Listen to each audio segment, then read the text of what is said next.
सब्बत साधकं साधू म्हणा.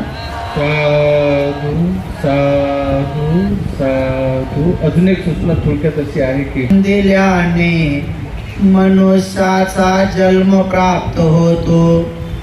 दान दिल्याने दुर्गतीचे निवारण होते.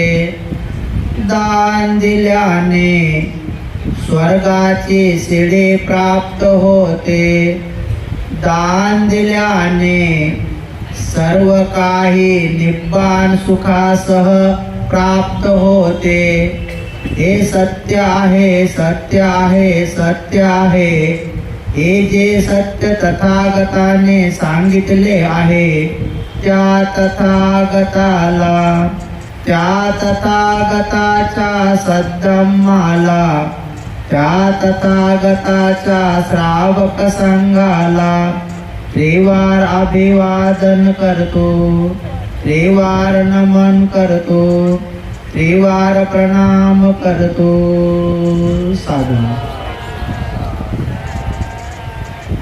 महाकारुणिक देव आणि मनुष्याचे शास्त्र तथागत सम्यक संबुद्ध, तथागतांचा सद्धम्म, तथागतांचा पावन पवित्र भिक्खू संघ, सर्वश्रेष्ठ अशा या तीन रत्नाला त्रिवार अभिवादन करून ज्यांच्यामुळे आपणा सर्वांना या तीन रत्नाचा लाभ झाला, ज्यांच्यामुळे आपणा सर्वांना हे सुखाचे दिवस आले, ज्यांच्यामुळेच आपल्यावरील सारे विघ्न टळाले, आपल्या सर्वांच्या जीवनामध्ये जे खऱ्या अर्थाने सुख करता आणि दुःख हरता आहेत असे बोधिसत्व डॉक्टर बाबासाहेब आंबेडकर यांच्या समग्र धम्मक्रांतीला शेवटच्या श्वासापर्यंत समर्पित राहतो. बोधिसत्व बाबासाहेबांच्या 69व्या महाप्रयाण दिनाच्या अनुषंगाने भव्य दिव्य असं जय भीम बुद्ध विहार हिरानंदानी पवई या पवित्र विहारामध्ये ज्या पूज्य भंतेजींच्या मार्गदर्शनाखाली हे महासंघदान आयोजित होत आहे. असे पूज्य विशुद्धानंद बोधी महाथेरो आजच्या या सभेमध्ये ज्येष्ठ पूज्य धमरतन महाथेरो, पूज्य खेमधम्मोजी महाथेरो, संपूर्ण पूज्य भिक्खू संघ, विशेषतः या कार्यक्रमाचे आयोजक पूज्य भिक्खू शीलबोधी सह संघप्रिय भंतेजी सह सर्वच आमचे सहब्रह्मचारी बंधू, सर्व दानदाते दानदात्या, उपासक उपासिका, बालक आणि बालिकांनो, आज प्रास्ताविक मध्येच आपण ऐकलं की हे भव्य दिव्य अशा प्रकारचं भगवान तथागत सम्यक संबुद्धांच्या पूज्य भिक्खू संघ रत्नाला अनेक वर्षापासून या ठिकाणी दान दिल्या जातं आणि ते सारं पुण्य बोधिसत्व डॉक्टर बाबासाहेब आंबेडकर यांना अनुमोदन केलं जातं. ही महापुण्य संधी पूज्य भंतेजींच्या संपूर्ण शिष्यगणांना मुंबईसारख्या एवढ्या मोठ्या शहरामध्ये हे कुशल कर्म करण्याची संधी त्यांना प्राप्त होते आहे. निश्चित स्वरूपामध्ये काशाय वस्त्राचं आणि मानवी जीवनाचं या कुशल कर्मामध्ये ते आपलं आणि इतरांचं सार्थक करून घेत आहेत, कुशल मंगल पुण्य करून घेत आहेत. उपासक आणि उपासिकांनो, तथागत भगवान बुद्धाचा सद्धम्म हा खूप विशाल आहे. या सद्धम्माच्या संदर्भामध्ये भरपूर असे काही भारतीय लोकांमध्ये संभ्रम आहे. बाबासाहेबांची इच्छा होती भगवान बुद्धाचा धम्म समजून घेत असताना या संपूर्ण लोकांच्या मनातले संभ्रम काढत काढत एक मोठा कालावधी जाईल, एक भिक्षूंची पिढी जाईल, दुसरी पिढी मरेपर्यंत हळूहळू यांना वेगवेगळे सिद्धांत समजणं सुरू होतील. एकेकाळी महासंघदान काय शब्द आहे हा शब्द देखील लोकांना माहीत नव्हता. लोकांनी हा शब्द पण ऐकल्यानंतर लोक विचार करायचे की हे महासंघदान काय आहे, महासंघ कोण असतो. तर महासंघाला दिलेल्या दानाला महासंघदान का म्हणतात हे शब्दही लोकांना माहीत नव्हते. लोक अनेक शब्दापासून अनभिज्ञ होते. आजही बरेच लोक बौद्ध धर्माचा जर एखादा शब्द, तो सत्य शब्द जर आपण वापरणं सुरू केला तर लोक आजही एकदम विचलित होऊन जातात किंवा विक्षिप्त होतात. परंपरेतून, हिंदू धर्मातून, कर्मकांडातून, अंधश्रद्धेतून, खोट्या बाबीतून अनेक शब्द बौद्ध धर्मामध्ये रूढ झालेले असताना साहित्यकासह, लेखकासह, ज्ञानी विद्वान पंडित म्हणून घेणाऱ्यासह गुपचूप निमूटपणे ते शब्द वापरत आलेले आहेत. बौद्ध धर्माचा सखोल अध्ययन न केल्यामुळं, अभ्यास न केल्यामुळं अनेक जणांनी तशी हिंमत किंवा तशा प्रकारची प्रामाणिकता ठेवलेली नाही आहे. पण हळूहळू हे काम पूज्य भिक्खू संघ करत आहे. आज बघा ना तुम्ही, अनेक बौद्ध लोकांच्या लग्न पत्रिकेमध्ये आजही लिहिलेलं असतं, वर लिहिलेलं असतं वर, आणि इकडे साहित्य असते वधू. बघा, याच्यावर कोणी चिंतन करत नाही. वर आणि वधू, या वरचा अर्थ काय आहे, या वधूचा अर्थ काय आहे, तुम्ही मराठी डिक्शनरी जाऊन पहा. त्या वर आणि वधूचा अर्थ होतो धगडे आणि धगडी, म्हणजे पाटाण रुसणा, पाटाण रुसणा. आता भंतीजीने जर म्हटलं की पाट्यानं रुसण्याच्या गळ्यात हार घालावा आणि रुसण्यानं पाट्याच्या गळ्यात हार घालावा, तर कितीतरी लोकांना राग येईल. म्हणल्यामुळे त्यांना राग येईल, पण ते नेतात त्याचं कोणाला राग येत नाही. मग ते संकल्प माहीत नाही. तर असे भरपूर अशा गोष्टी आहेत. तुम्ही मराठी डिक्शनरीमध्ये जाऊन बघा त्याचा अर्थ काय आहे. तर जेव्हा पहिल्यांदा पूज्य भिक्खू संघाद्वारे असा शब्द आला पत्रिकेवर, आणि ज्याही उपासकाच्या पत्रिकेवर आला की तुम्ही मुला मुलींचं लग्न करत आहात, तर पालीतला शब्द लिहा, दारक शब्द लिहा, दारिका शब्द लिहा. तेव्हा अनेक लोक म्हणे हे काय आणले दारक, हे काय आणली दारिका. म्हणजे त्याला धगड्या आवडतो, त्याला धगडी आवडते, त्याला पाटा आवडतो, रुसडा आवडतो. पण त्यांना असा नवीन शब्द दिल्यानंतर अनेक दिवसपर्यंत त्यांना हे वाटतं. बौद्ध धर्मामध्ये पाली अध्ययन करणारे अनेक लोक आता हळूहळू ग्रस्त लोकांमध्ये सुद्धा उत्पन्न होत आहेत. त्यामुळे जन्माला कोणता शब्द आहे, तुम्ही birthday birthday birthday, happy birthday birthday birthday शॉर्टकटमध्ये, तर तुम्ही अनेक अनेक अनेक लोक करता. पण पाली भाषेमध्ये, बुद्धाच्या भाषेमध्ये याला काही शब्द आहे का? लग्न लग्न लग्न लग्न, विवाह विवाह विवाह विवाह, त्याला काही शब्द आहे का बौद्ध धर्मामध्ये? अनेक लोक याच्यावरही विचार करत नाहीत. म्हणून असे भरपूर शब्द आहेत. जर कोणी व्यक्ती मरण पावला तर मरणाला काही शब्द आहे का?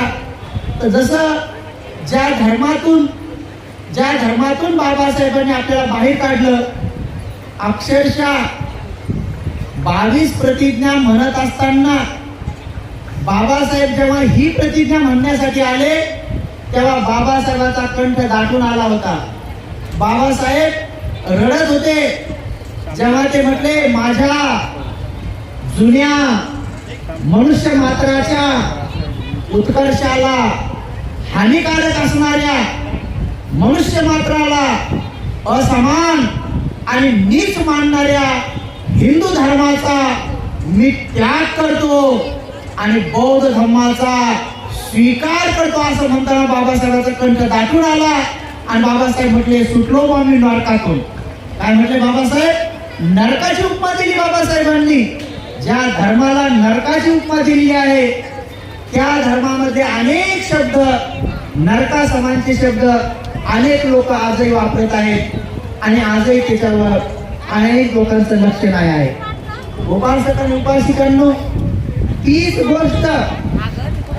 गोष्ट हळूहळू हळूहळू हळूहळू आजही अनेक लोकांना मूर्तीच्या संदर्भामध्ये किंवा भिक्षूच्या मूर्तीच्या संदर्भामध्ये किंवा श्रोतापन्न, सकृदागामी, अनागामी, अरहंताच्या शरीर त्यागण्याच्या विधीला बोधिसत्वाच्या शरीर त्यागण्याच्या विधीला, पच्चेक बुद्धांच्या शरीर त्यागण्याच्या विधीला, चक्रवर्ती सम्राटांच्या शरीर त्यागण्याच्या विधीला आणि सम्यक संबुद्धांच्या शरीर त्यागण्याच्या विधीला काय म्हणतात, अजूनही लोकांमध्ये संभ्रम आहे.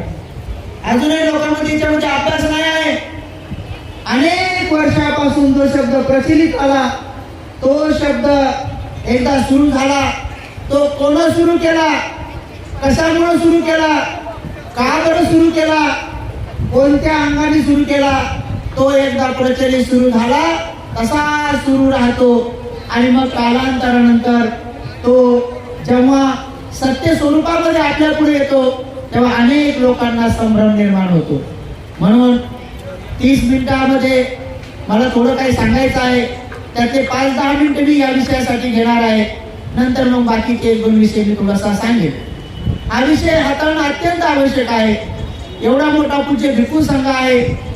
माझी तर नम्र विनंती आहे की पूज्य भिक्खू संघाने एक मोठी मीटिंग, भारतभरांची मीटिंग घेऊन या विषयावर एक चर्चा करून एक ठराव पास केला पाहिजे की नेमकं बाबासाहेबांच्या शरीर त्यागण्याच्या विधीला, त्या बाबासाहेबांच्या अग्नी संस्कार विधीला, बाबासाहेबांच्या त्या संस्काराला काय नाव दिलं पाहिजे, किंवा जे आतापर्यंत प्रचलित आलेलं आहे ते नाव योग्य आहे का. हे जगातल्या सर्व त्रिपिटकाचा अध्ययन असलेल्या 84,000 गाथा मुखोद्गत असलेल्या महापूज्य भिक्खू संघ रत्नाला आमंत्रित करून यावर आपण भाष्य करून याचा एक उलगडा केला पाहिजे की बोधिसत्वांसाठी जे शब्द वापरले जातात प्रचलित शब्द आहेत. बाबासाहेबांसाठी अनेक 70 वर्षापासून लोक हा शब्द वापरतात. 6 डिसेंबरला बोधिसत्व डॉक्टर बाबासाहेब आंबेडकर यांचे महापरिनिर्वाण झाले असे शब्द वापरतात. काही लोक परिनिर्वाण झाले असे शब्द वापरतात. काही लोक निर्वाण प्राप्त झाले असे शब्द वापरतात. यावर चिंतन मनन केलं पाहिजे, सखोल अध्ययन केलं पाहिजे आणि यावर सर्वांनी विचार करून ठरवलं पाहिजे की असं केल्याने, असं लिहिल्याने जगाच्या विद्वान ज्ञानी पंडित भिक्षू संघामध्ये आपलं महत्व काय होत आहे, आपलं अध्ययन काय होत आहे, किंवा जगात ते भिक्षू अभ्यास करणारे लोक यावर काय विचार करत आहेत, यावर आपण सगळ्यांनी चर्चा केली पाहिजे. मी स्वतः 2012ला जेव्हा महासंघदान घ्यायचं ठरलं होतं, जेव्हा 2012ला औरंगाबादमध्ये महासंघदान जेव्हा मी आयोजित केलं, तेव्हा संपूर्ण महाराष्ट्रभर वेगवेगळ्या ठिकाणी मी संपूर्ण महाराष्ट्रभर फिरलो आणि फिरून मी जेव्हा ते पोस्टर, बॅनर आणि जिकडं जेव्हा मी पहिल्यांदा शब्द लिहिला की बोधिसत्व डॉक्टर बाबासाहेब आंबेडकरांचे महाप्रयाण झाले असा शब्द लिहिला. जेव्हा महाप्रयाण शब्द लिहिला तेव्हा अनेक लोकांसाठी तो पहिल्यांदा शब्द होता. पण त्या अगोदर, तो शब्द देण्याच्या अगोदर मी प्रज्ञानंद महाथेरो बाबासाहेबांच्या दीक्षेमध्ये हजर असलेले लखनौला राहत होते. मी त्यांना 3 ते 4 बाऱ्या भेटलो. मी त्यांच्या पायावर वंदन करून त्यांची सेवा करून मी त्यांना हिंदीमध्ये बऱ्याच वेळेस विचारलं कि बनते आप थे, बाबा साहब को दीक्षा देते समय आप थे, ये शब्द किसने दिया है? ये बाबा साहब को महापरिनिर्वाण जो अंक निकला था, तो ये बाबा साहब को ये अंक जब निकला था तो किसने कहा था कि बाबा साहब बोधिसत्व को ऐसा लिखो? तो बोले पता नहीं, हम दीक्षा में थे लेकिन उनके ये संस्कार विधि में हम नहीं थे, लेकिन हमने भी पढ़ा है कि वो शब्द दिया है. मग मी विचार केला की अरे त्या कार्यक्रमामध्ये पूज्य भदंत आनंद कौशल्यांचे होते, ज्यांना चालतं फिरतं विद्यापीठ म्हणतात, ज्यांना चालतं फिरतं विद्यापीठ म्हणतात आणि आम्ही सर्व भिक्षू लोक देखील ते मानतो की ते खरं आहे. मग एवढे मोठे ज्ञानी विद्वान महापंडित भिक्षूच्या कार्यक्रमात हजर होते. मला असं वाटलं की निश्चित स्वरूपामध्ये हा शब्द कोण दिला असेल? आतून माझं मन म्हणायचं की भदंत आनंद कौशल्यांची बोधिसत्वाला महापरिनिर्वाण कसं काय म्हणतील, ते कसं काय म्हणतील. पण एकीकडे भीती वाटायची की भंतीजी स्वतः हजर होते, जर त्यांनी हा शब्द दिला नाही तर मग त्यांनी विरोध का केला नाही या शब्दाला, ज्यांनी कोणा दिला हे मनामध्ये माझ्या राहायचं. पण भंतीजी नव्हते, हे कोणाला विचारावं हा मला बरेच दिवस प्रश्न होता.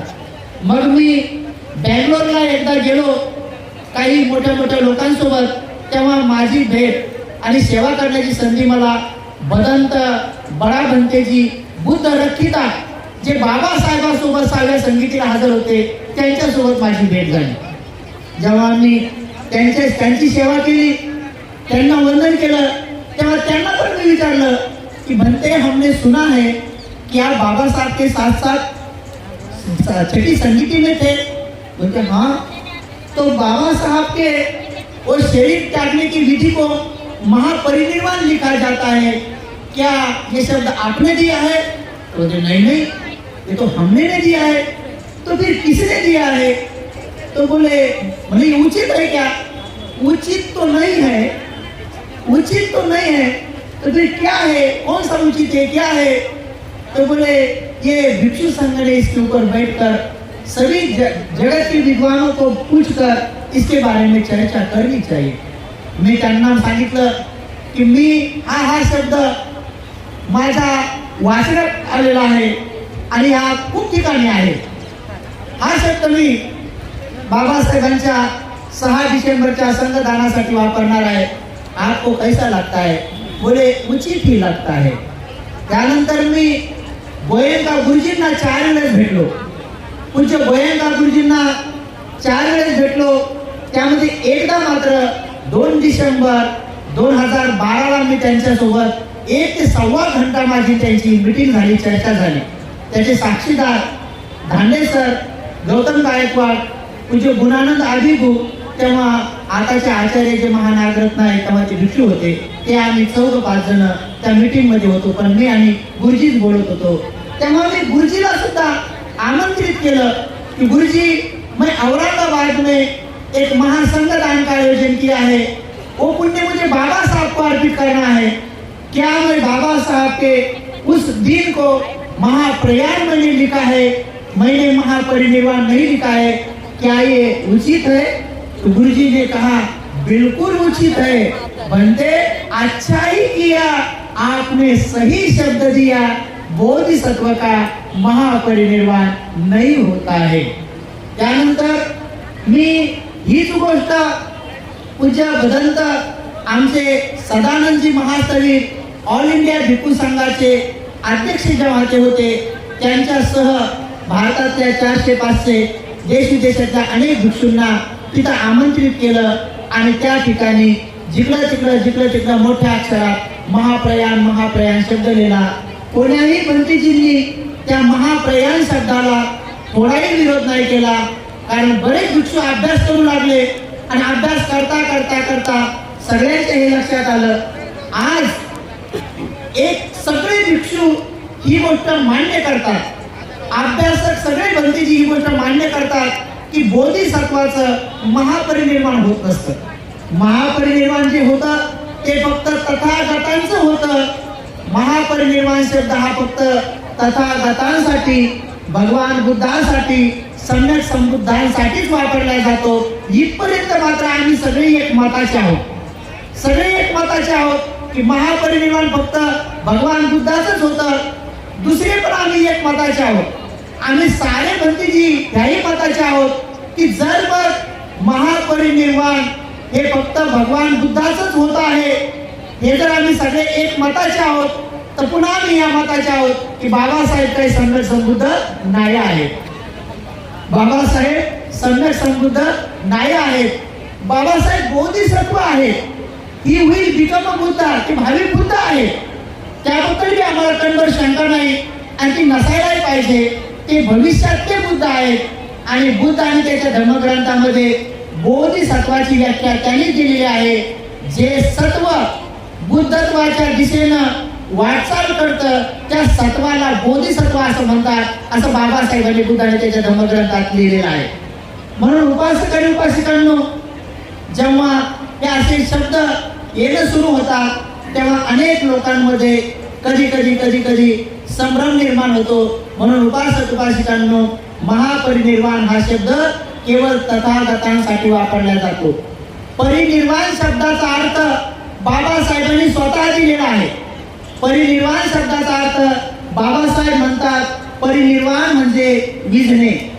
परिनिर्वाण म्हणजे विझणे, पुन्हा उत्पन्न न होणे, कायमचं बुजून जाणे, म्हणजेच असं परिनिर्वाण हा शब्द त्यांनी दिलेला आहे. विझणे म्हणजे डबल पुन्हा जन्म नाही, पुनर्जन्म नाही, म्हणजे परिनिर्वाण होय. मग परिनिर्वाण हा शब्द पुन्हा जन्म नाही, पुनर्जन्म नाही अशा सत्वांसाठी वापरला जातो. आणि पुन्हा जन्म फक्त 3च सत्वांचा होत नाही. त्यामध्ये पहिलं सत्व आहे अरहंत. अरहंताचा पुनर्जन्म होत नाही. दुसरं सत्व आहे पच्चेक बुद्ध. पच्चेक बुद्धाचा पुनर्जन्म होत नाही, पुढचा जन्म होत नाही. आणि तिसरं महासत्व कारुणिक तत्व आहे तथागत सम्यक संबुद्ध. यांचा देखील पुनर्जन्म होत नाही. मग जर परिनिर्वाण शब्द विझणे, पुन्हा न उत्पन्न होणे, पुनर्जन्म न होणे यासाठी जर वापरला जात असेल तर मग हे तर या 3च महापुरुषांना शब्द वापरला जातो. त्यामुळं निर्वाण, परिनिर्वाण आणि महापरिनिर्वाण मध्ये आपल्याला आता उलगडा झालेला आहे की महापरिनिर्वाण फक्त तथागतांसाठी वापरलेला शब्द आहे आणि परिनिर्वाण अरहंतासाठी. जे अरहंत भिक्षू, ज्या अरहंत भिक्षूंनी शरीर सोडतात, त्यांच्या शरीर सोडण्याच्या विधीला, त्यांच्या त्या अग्नी संस्काराला परिनिर्वाण असे म्हणतात. निर्वाण हा शब्द अग्नी संस्काराशी, मरणाशी आणि कोणत्याही विधीशी जुटलेला नाही आहे. ज्यांच्या हातात पडला त्या लोकांनी तो कोण्याही ठिकाणी निर्वाण शब्द वापरलेला आहे. निर्वाण या शब्दाचा अर्थ पाली भाषेमध्ये निब्बाण होतो. निब्बाण म्हणजे मराठीत निर्वाण, त्यालाच इंग्रजीमध्ये स्पॉटलेस लाईट म्हणतात. त्याला सोप्या भाषेमध्ये काळे डाग विरहित जीवन म्हणतात. त्यालाच आणखी सोप्या भाषेमध्ये राग खय्यो, दोष खय्यो, मोह खय्यो की उच्चंती निब्बाण. म्हणजे राग क्षय झाला, द्वेष क्षय झाला, मोह क्षय झाला, म्हणजे त्यांचं चित्त राग द्वेष मोहातून परिपूर्ण निर्मळ झालं आणि त्यांचा स्वभाव आता पुन्हा राग द्वेष मोह बनवण्याच्या स्वभावापासून मुक्त झाला. त्या अवस्थेला, अरहंत पदाच्या अवस्थेला निर्वाण म्हणतात. ती जिवंतपणाची अवस्था असते, मरणासाठी वापरलेला शब्द नाही. म्हणजे जिवंतपणे जे अरहंताचा साक्षात्कार करतात, जे अरहंत होतात, त्यांना निर्वाण प्राप्त झाले असे म्हणतात. म्हणजे मरण प्राप्त झाले असे नाही म्हणत. निर्वाण प्राप्त झाले म्हणजे काय? त्यांचा सगळा राग निघून गेला, त्यांचा सगळा द्वेष निघून गेला, त्यांचा सगळा मोह निघून गेला, अशा अवस्थेला म्हणतात निर्वाण. आणि असे अरहंत झालेली व्यक्ती जेव्हा शरीर सोडतात त्यांना म्हणतात परिनिर्वाण. आणि जेव्हा तथागत सम्यक संबुद्ध जेव्हा महापरिनिर्वाणाला प्राप्त होतात तर त्या विधीला म्हणतात, त्याच अवस्थेला म्हणतात महापरिनिर्वाण. महापरिनिर्वाण सूत्र आहे एक सेपरेट, महापरिनिर्वाण सूत्र.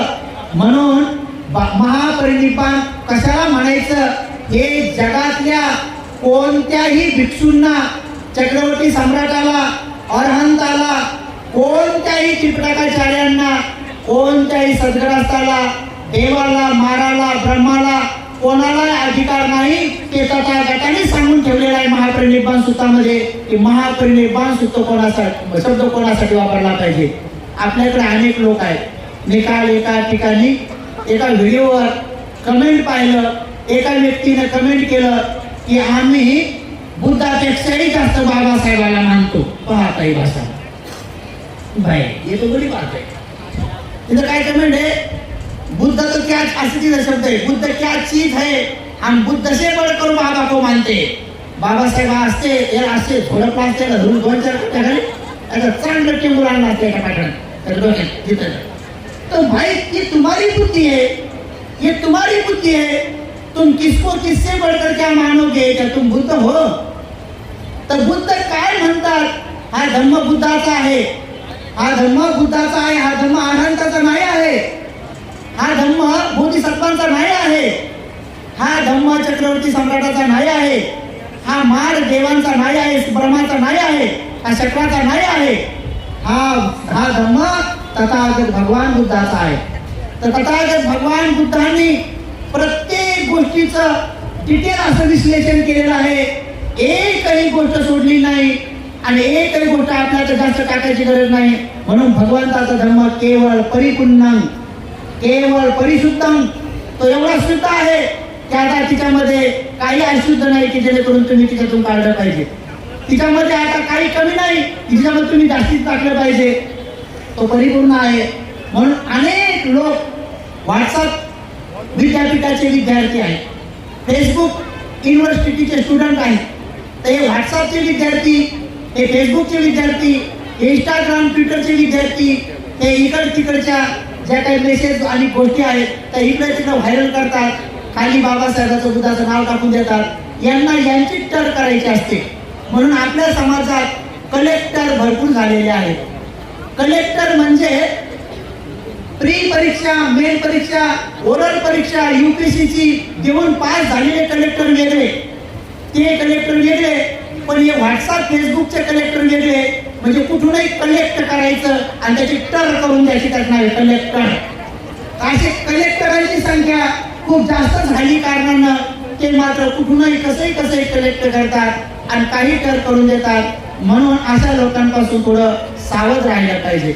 उपासक उपासिकांनो, हा एवढा मोठा महासंघदानाचा सोहळा ज्या भंतेजींच्या सुपुत्रांनी सगळ्यांनी मिळून आयोजित केला, ही खूप मोठी महापुण्याची गोष्ट आहे. म्हणून पुन्हा एकदा याच्यावर अध्ययन करणं सुरू करा, चिंतन मनन करणं सुरू करा आणि कोणालाही, आम्हालाही आमची बुद्धी पाजळायची गरज नाही आणि कोणालाही तथागत बुद्ध काय म्हणतात, तथागत भगवान बुद्ध मानवाच्या मरणाला काय म्हणतात तर स्पष्ट महासत्तीपट्टान सूत्रामध्ये वर्णन आलेलं आहे. काय वर्णन आलेलं आहे? कथमाच सा भिक्कवे मरणं, हे भिक्षूंनो कशाला म्हणतात मरण. तिथं सगळंच आलंय. कथमाच सा भिक्कवे जाती कशा म्हणतात जन्म, कथमाच सा भिक्कवे व्याधी कशा म्हणतात आजार, कथमाच सा भिक्कवे जरा म्हणजे म्हातारपण कशाला म्हणतात, कथमाच सा भिक्कवे मरणं कशाला म्हणतात मरण. सगळं सांगितलंय भगवंतांनी. आपल्याला सांगायची गरज नाही. बरं काय म्हणले? कथमाच सा भिक्कवे मरणं, त्यामुळे एक ते संसत्तान तम्मी तम्मी सतनिकाय जाती संजाती ओकंती अभिनिर्बंती खंदानं पातुभावो आयतनानं परिडावो मच्चू मरणं कालकिरियानं खंदानं किरेवरस निक्षेपो जीवितींद्रिये सुपेच्छेदो अयं उच्चिति भिक्कवे मरणं. आता हे भगवंताचं ऐकाव का ह्या कलेक्टरचं ऐकाव?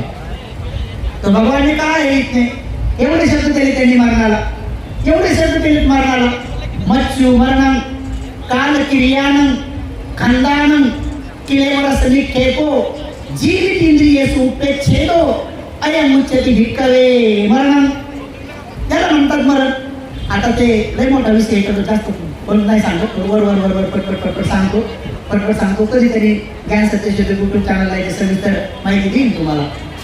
तर अनेक लोक काय करतात, मच्छी मरणं कालकिरियानं खंदानं किलेवरस निक्षेपो जीवितींद्रियेषु उपेच्छेदो अयं उच्यते भिक्खवे मरणं हे शब्द तुम्हाला हळूहळू. पण आजही कोणाच्या घरीचा बौद्ध लोकांच्या फोटो घरी नातेवाईक मरण पावले तर त्यांच्या फोटोच्या खाली तिथं त्यांना तुम्हाला पाहायला मिळेल. काय मिळेल?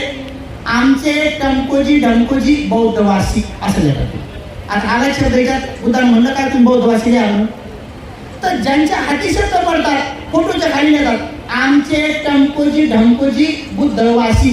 म्हणजे काय लिहिलेले कैलासवासी, मग आपण लिहायचं बुद्धवासी.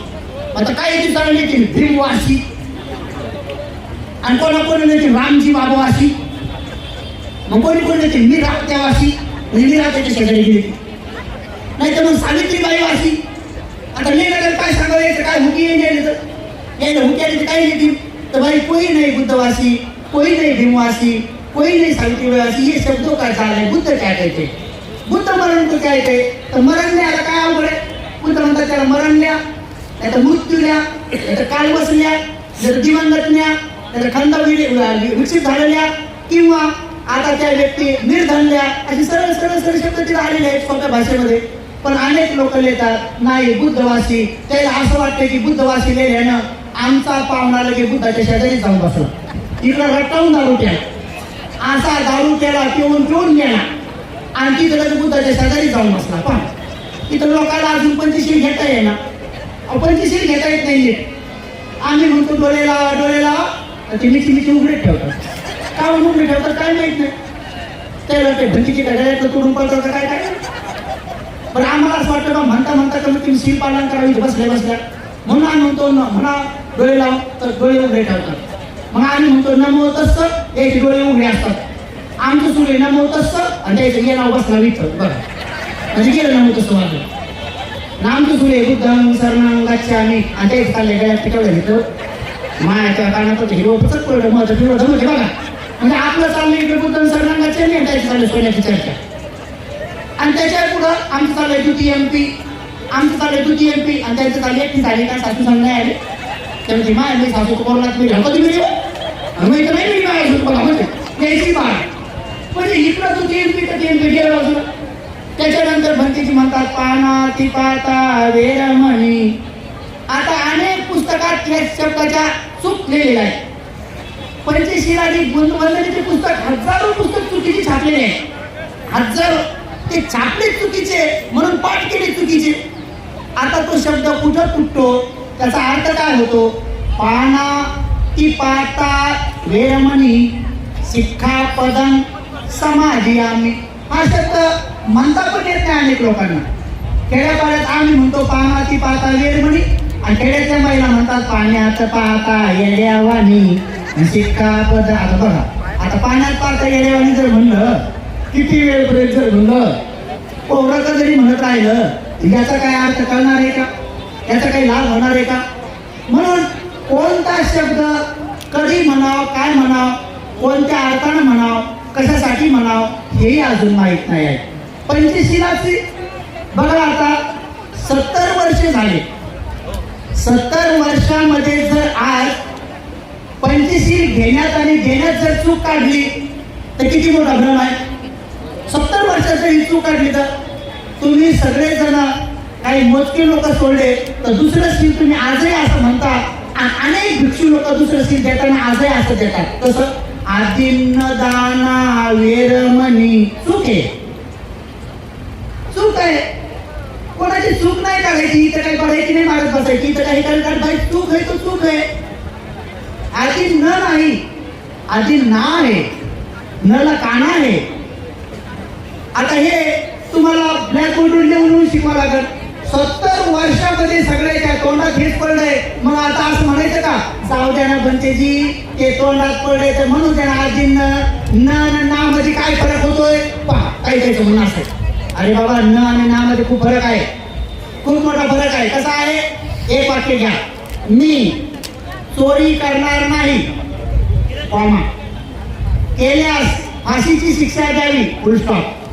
कसं वाक्य बरोबर आहे, मी चोरी करणार नाही कॉमा केल्यास फाशीची शिक्षा द्यावी फुल स्टॉप. पण आता तो कॉमा जर इकडे आला, मी चोरी करणार कॉमा नाही केल्यास फाशीची शिक्षा द्यावी फुल स्टॉप. बरोबर, एक कॉमा जर अल्टर घेतला तर एवढा अर्थ बदलतो, एक काना जर तिकडे घेतला तर काय होईल. म्हणून आधी न नाही, आधी ना दाना वेरमणी आहे. पुन्हा तिसरं सील तुम्ही आजही सगळे लोक चुकीचं घेता, बरेच जण चुकीचं देतात. काय म्हणतात, कामे शुभेच्छाचारा वेरम चूक. कामे शुभेच्छाचार नाही, ते एक शब्द आहे. कामेसु हा वेगळा शब्द आहे, मिच्छाचारा हा वेगळा शब्द आहे. कामेसु मिच्छाचारा वेरमणी.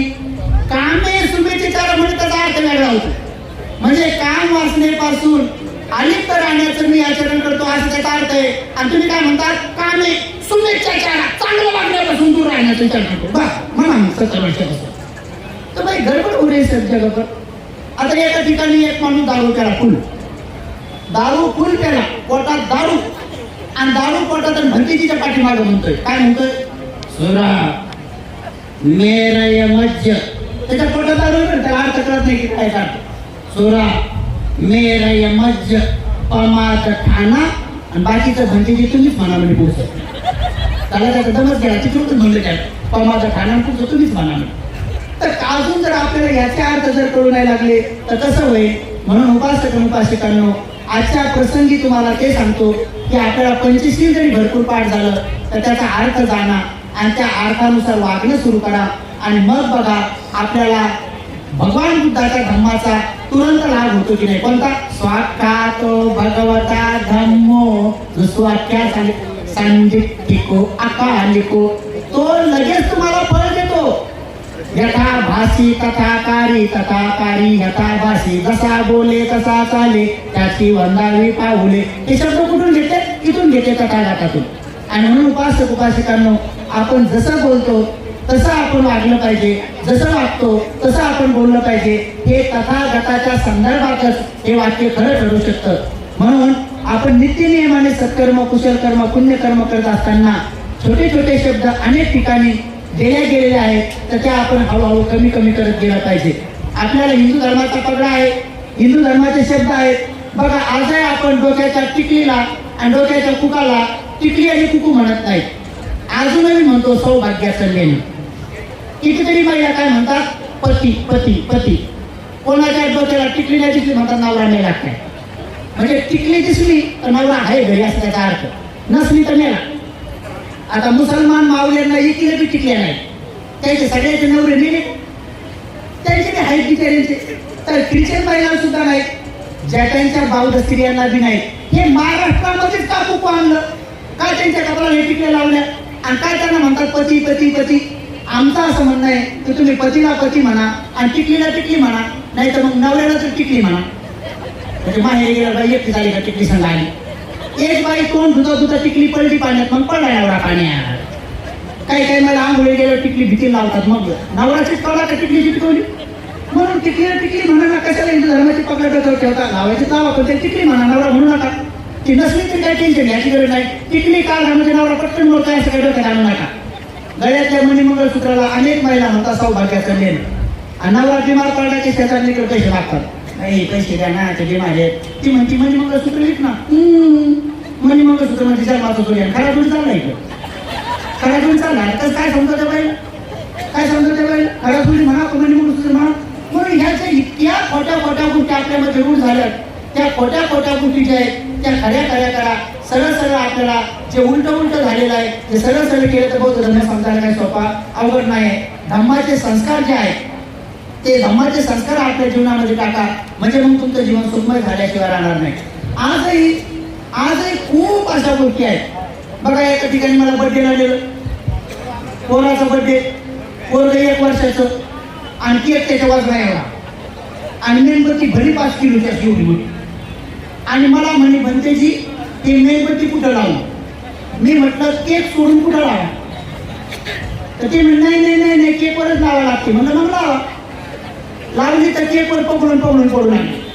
मला म्हणे भंतेजी मेणबत्ती कधी फुकू. म्हणलं नका फुकू, राहू द्या. ते म्हणे नाही नाही फुकावं लागते. म्हणलं मग त्या फुकून फुका. म्हणलं सगळं घरदार फुका. म्हणलं आता ते पोरं लहान मेणबत्ती मोठी आणि ते फुकायला गेलं पू पू ती काही दिसत ना. मी म्हटलं एक काम करा, तो घडावर बघ त्याचं पोट दाबा, हवा निघत नाही म्हणलं जोरांटे. आता ती मम्मी डोळे वाचून तर म्हणे पोरा फुकणारे म्हणे. आणि ते फुकायला गेलं तर केकवर फुकलं, त्याची लालच पडली. बघा आता पहिली मेणबत्ती मग पहिली लाल. तुम्ही आता लहान तुम्हाला काही दिसत नाही, जवळ सगळं दिसते. आणि मग नंतर म्हणे भट्टीची फुगा कधी पडू. म्हणजे मी गेल्यावर पडा. ते म्हणजे नाही नाही आताच पडा लागतं. म्हणजे मग पडा पडा 8 चमची केकवर 8 आमच्या डोक्यावर. बरं चमकी आमच्या डोक्याला लागली ना तर निघत नाही, तुमची अशी झटकली तर निघून जाते. आमची काळजी तर डबलची चटकी. बाहेर गेल्यावर एक माणूस म्हणे भंतीची तुम्ही चमक्या लावता का. अरे म्हणजे तिथं पडली आमच्या डोक्यावर. आधी याच्या कशाला लागून बघा. चमकी पडली, मेणबत्ती पडली, ठोका पडला, त्याचा बर्थडे आणि केक कापला. लगेच मम्मीला चारला आणि बोटं चाटून घेतली. हॅपी बर्थडे टू यू म्हणलं चाटलं. लगेच पापाला चारला केक आणि बोटं पुन्हा चाटून घेतली. आणि मग म्हणे आजीला चार, आजीला चार. आजी चालायचं प्रश्न त्याची मान हलवत म्हातारी किती. आजीला चालायला गेला तर आजी काही तिचा मुकूच घेऊन आला. सर्व इथं लागलं घेऊन आला हाताला. आणि नंतर म्हणे आजोबाला चालायचं. मला आजोबाचं काय बेड काम तर म्हणून आता ते केकचे एवढे हाल केले. मला म्हणे भरतीचे काय म्हणलं तूच कमी नाही खात. म्हणजे काय तर बघा हे अजून माहित नाही लोकांना हे संस्कार काय करावं काय नाही कसं करावं विधी कुठून शिकले हे सगळे ख्रिश्चन फिलॉसॉफी पासून आजही लोकांना गॉड ब्लेस यू म्हणतात. आणि मी म्हटलं बर्थडे मध्ये म्हणा ना Lord Buddha bless you noble dhamma protect to you your sangha guide to you happy birthday to you happy birthday to you supreme Buddha bless you great dhamma protect to you your sangha teach to you happy birthday to तुम आपण सुरू करू ना तुम्ही काय God bless you God bless कुठं God bless माहिती तुम्हाला गॉड कुठे कसं आहे काय तर तुम्हें पता नहीं है तुम्हें दूसरों की संस्कृति उठाने में हमको बड़ा अच्छा लगता है.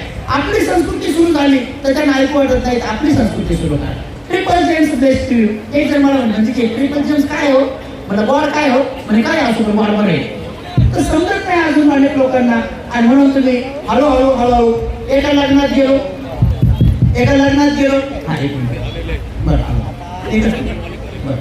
एका लग्नात गेलो नवरदेव नवरी डॉक्टर आणि त्यांना अजून हे माहित नाही की मेणबत्ती कुठे लावा. तर मला विचारलं म्हणे बंदेजी मेणबत्ती कुठे लावू तर म्हणलं लावा इथे डोक्यावर चोपडी जागा आहे म्हणलं इथे लावून म्हणलं. आता वाटी आणून लावा लागते एवढं माहित नाही लावा म्हणलं इथं मेणबत्ती इथं लावा आणि अगरबत्त्या कानात टोचा म्हणलं माझ्या आणि जे फुलं आहेत ते नाक टोचा म्हणजे तोंडाला माताना म्हणता येईल. आणि म्हणून दुका शिकवणं हे संस्कार आपण शिका. पुन्हा एकदा पूज्य मोठ्या बंदीजीला तेव्हा अभिवादन त्यांच्या संपूर्ण शिष्यगणाच्या प्रति मैत्री भावना तुम्हा सर्व दानदात्यांच्या प्रति मैत्री भावना आणि तथागतांच्या सद्धर्मामध्ये लीन लावून आपण सर्वांनी कुशल कर्म करा आपले जीवन सुखमय बनवा. भवतु सर्वमंगलम भवतु सर्वमंगलम भवतु साधु साधु साधु